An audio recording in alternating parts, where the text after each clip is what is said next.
De l'arrivée de Matuidi. Angel Di Maria face à Rekik. Attention à l'ouverture du score de Blaise Matuidi au bout de 2 minutes de jeu. Deuxième occasion et un but pour le Paris Saint-Germain.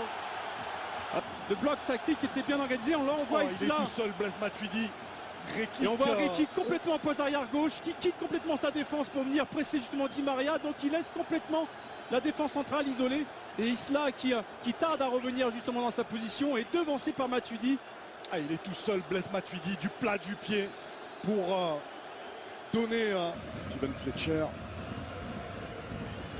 Isla avec Thauvin. Et la frappe de Thauvin, oui, il est dedans. On croyait au petit filet. Et c'est encore lui, Florian Thauvin, le sauveur de l'Olympique de Marseille en demi-finale face à Sochaux. C'est lui qui remet l'OM dans... on la voyait pas, Manu, faut être tout à fait honnête. Si, moi je pense qu'il la voyait avant même de recevoir le ballon, il savait déjà son positionnement par rapport au but. Et je pense qu'il avait pris l'information, son positionnement, ce Sirigu. Et tout à l'heure, on se pose la question pourquoi il n'était pas revenu sur son pied gauche pour frapper l'enroulé. Là, il ne s'est pas posé de question, il savait déjà avant de recevoir le ballon ce qu'il allait faire. Il a pris de vitesse le défenseur. Avec la réussite. Elle est contrée. Elle est légèrement... elle va se loger au ras du poteau, hors de portée du gardien. Elle prenait la direction du... Il y a du monde et il va trouver Edinson Cavani alors qu'il y avait Matuidi, il y avait Ibrahimovic. Le voilà, Blaise Matuidi servi dans la surface de réparation penalty. Immédiatement sifflé après cette faute. Et on va la revoir. Et il empêche Matuidi de jouer ce ballon.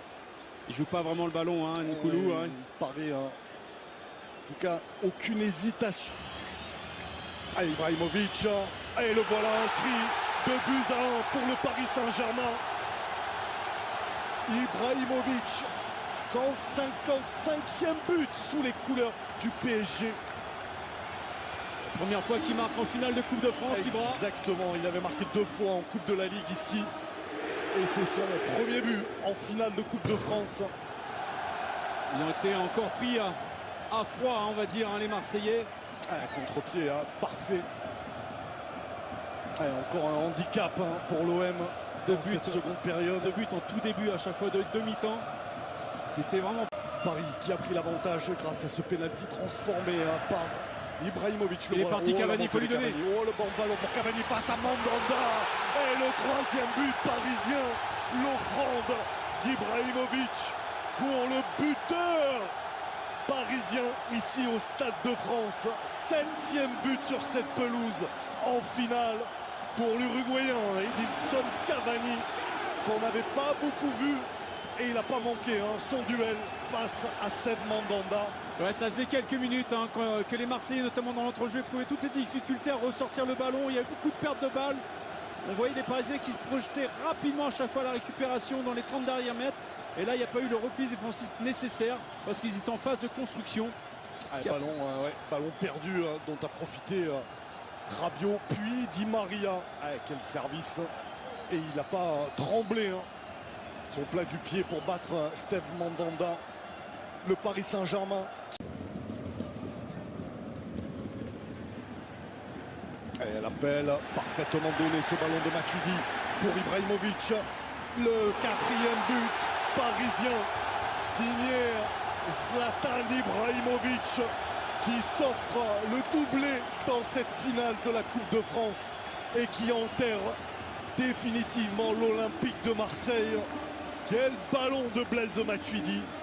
Grand artisan de cette victoire, Blaise Matuidi, dans ce match côté parisien, mais bien aidé quand même par la défense marseillaise, notamment l'axe, où on ne sait pas s'il faut faire un marquage ou s'il faut faire la couverture, s'il faut faire jouer le hors-jeu. On est toujours pris entre 2 ou 3 choix. Finalement, c'est les Champs-Élysées presque pour Ibrahimovic dans cette deuxième période. À chaque action offensive, on a l'impression que la défense est très mal alignée en permanence. Il n'y a pas d'intensité dans le duel. On laisse partir les joueurs alors qu'ils ne sont pas en position de hors-jeu. On a joué avec le danger en permanence dans cette deuxième période côté marseillais. On l'avait vu déjà, on avait vu des prémices en début de match, ou des approximations dans le replacement défensif, notamment dans l'axe. Mais là, franchement, à ce niveau, dans cette finale, c'est offrir sur un plateau. Ils n'ont pas besoin de ça, les Parisiens. Kurzawa, peut-être Laurent Blanc. Attention à la frappe de Mendy et la reprise de Batshuayi. et à la réduction du score à la 87e minute. Du tout, hein, 2 mauvaises relances. Ouais, puis Sirigu qui avait fait un très bel arrêt auparavant et là il abandonné hein, par sa défense sur la réduction, en tout cas sur ce but de Michy Batshuayi. fait pas un bel arrêt, hein. Sirigu sur cette frappe qui remet complètement Batshuayi dans l'axe.